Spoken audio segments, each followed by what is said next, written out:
Buongiorno a tutti e bentornati a Liberamente, variazioni e scorribande qui su Radio Libertà. Allora, l'allievo ha superato il maestro, dove l'allievo è Giuseppe Conte e il maestro è Beppe Grillo, ovviamente, che fondò un partito politico non solo sulla parola d'ordine politologicamente saliente del Vaffa, ma espressamente con modalità, toni, caratteristiche del comico.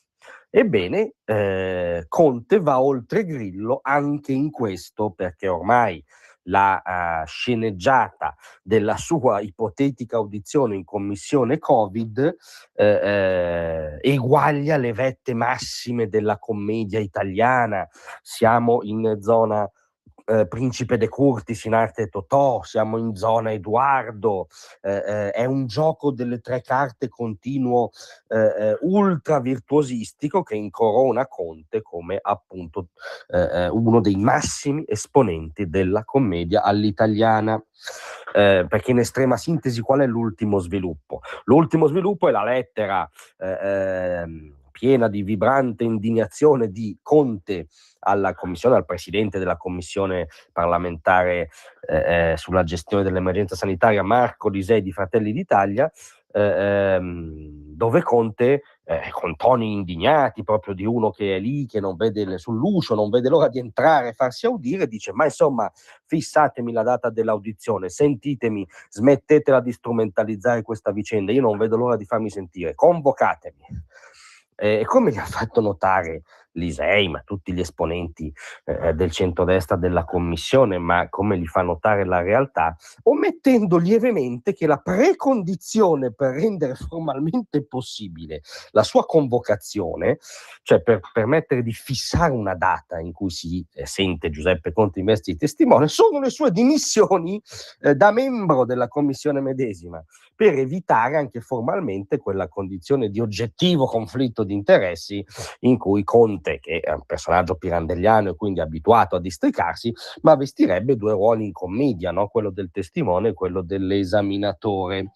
E quindi è meraviglioso perché Giuseppe reclama a gran voce venga fissata la data dell'audizione senza compiere quel passo che rende possibile l'individuazione della data.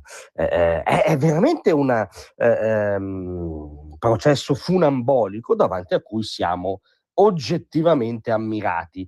Comunque la lettera indirizzata appunto all'ufficio di presidenza, tra le altre cose, recita così: voglio conoscere la data della mia audizione, considerato che allo Stato non ho ricevuto dagli uffici di presidenza nessun riscontro. La lettera è indirizzata anche ai presidenti del Senato La Russa e della Camera Fontana, che hanno già fatto capire in ogni modo che Conte potrebbe essere rinominato, peraltro nella commissione a testimonianza acquisita. Quindi manca solo che le annunci queste dimissioni. Ma Giuseppe invece, giustamente, essendo un artista, va avanti per la sua strada. Il suo obiettivo, infatti, dice, è quello di spazzare via le false e menzognere accuse che il presidente e gli altri componenti della commissione mi stanno rivolgendo. E quindi incalza, insomma,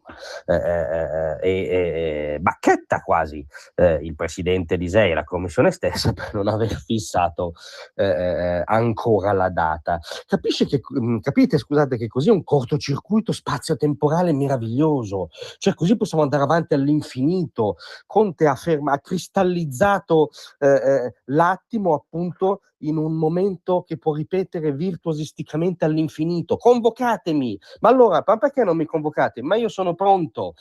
Sì, ma non si è dimesso, quando si dimette? Ma voi strumentalizzate, fissate che mi dimetto, ma non possiamo fissare se non si dimette. Capite che è veramente una pièce, è una pièce teatrale meravigliosa, è una performance artistica straordinaria. Io credo che Grillo sia obiettivamente geloso e contrariato, molto più che per il fatto che Conte gli ha sottratto, diciamo, il marchio del Movimento 5 Stelle, perché gli ha sottratto lo scettro del comico in capo.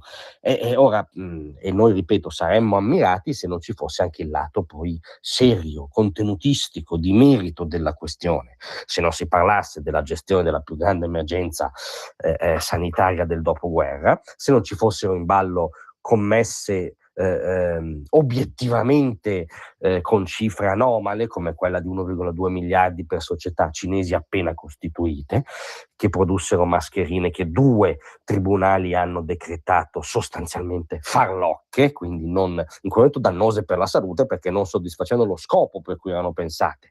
In queste commesse c'erano maxi commissioni a intermediari vari,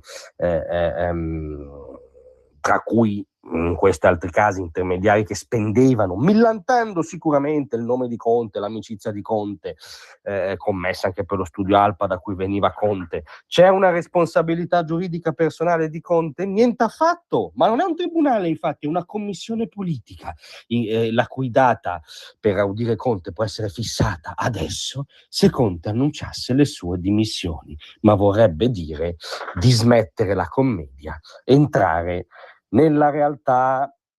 Grazie a tutti, vi aspetto stasera alle 18.